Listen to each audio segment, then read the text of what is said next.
ஐஸ்வர்யா கருத்தரித்தல் மையங்களில் ஜனவரி 30 முதல் பிப்ரவரி 5 வரை இலவச ஆலோசனை மற்றும் சிகிச்சைகளில் மாபெரும் சிறப்பு சலுகை. நியூஸ் இப்பதான் தெரிய வந்துச்சு.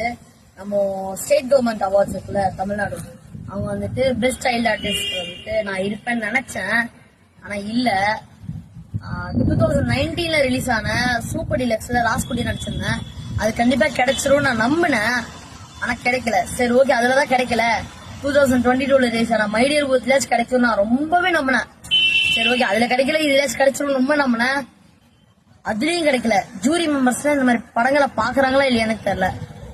ஒரு ஆர்டிஸ்ட் நடிக்கிறதுக்கான காரணமே வந்துட்டு அவங்களுக்கு ஒருத்தர் நடிக்கிறாரு, அவருக்கான அங்கீகாரமே கிடைக்கலன்னா அப்புறம் நடிக்கிறதே வேஸ்ட் இல்ல.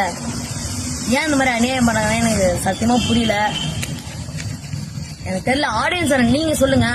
ரெண்டு படத்தையும் பாருங்க. அந்த வயசுல அந்த நடிப்புக்கு மேல வேற என்ன தேவைன்றது எனக்கு உண்மையிலே எனக்கு புரியலங்க. தமிழ்நாடு அரசு 2016 இருந்து 2022 வரைக்கும் வெளியான படங்களுக்கு விருதுகளை அறிவிச்சிருக்காங்க. இந்த விருது பட்டியல் பாராட்டுகளையும் அதே சமயம் விமர்சனங்களையும் சந்திச்சுட்டு வருது. அந்த வகையில டைரக்டர் ப. ரஞ்சித் அவரோட எக்ஸ் அக்கவுண்ட்ல தமிழ்நாடு அரசு திரைப்பட விருதுகளை அறிவிச்சிருக்கிற இந்த சூழல்ல உங்ககிட்ட ஒரு கேள்வி. தமிழ்நாடு மற்றும் இந்திய அளவில் அரசு மற்றும் தனியார் விருது அமைப்புகள் உண்மையாகவே நேர்மையாக செயல்படுகிறதா அப்படின்னு நேரடியா விமர்சனம் பண்ணியிருக்காரு.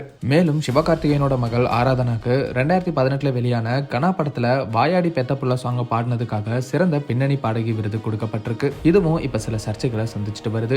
இந்த ஒரு சூழ்நிலையில சூப்பர் டீலக்ஸ் படத்துல ராசுகுட்டி அப்படிங்கிற கேரக்டர்ல நடிச்ச அஸ்வந்த் அவருக்கு எந்த அவார்டும் கிடைக்கலன்னு ரொம்பவே வருத்தப்பட்டு பேசியிருக்காரு. ஜி தமிழோட ஜூனியர் சூப்பர் ஸ்டார் ஷோ மூலமா மக்கள் மத்தியில பிரபலமானவர் தான் அஸ்வந்த். சூப்பர் டீலக்ஸ் படத்துல அவரோட கேரக்டர் மற்றும் அவரோட நடிப்பு பலரோட பாராட்டுகளை பெற்றுச்சு. அஸ்வந்த் அவார்டு கிடைக்கலன்னு வருத்தப்பட்டு பேசியிருக்கிறது இப்போ பேசு பொருளா மாறி இருக்கு. பலருமே அவருக்கு ஆறுதல் அளிக்கிற விதமா அந்த வீடியோல கமெண்ட் பண்ணிட்டு வராங்க. ஐஸ்வர்யா கருத்தரித்தல் மையங்களில் ஜனவரி 30 முதல் பிப்ரவரி 5 வரை இலவச ஆலோசனை மற்றும் சிகிச்சைகளில் மாபெரும் சிறப்பு சலுகை.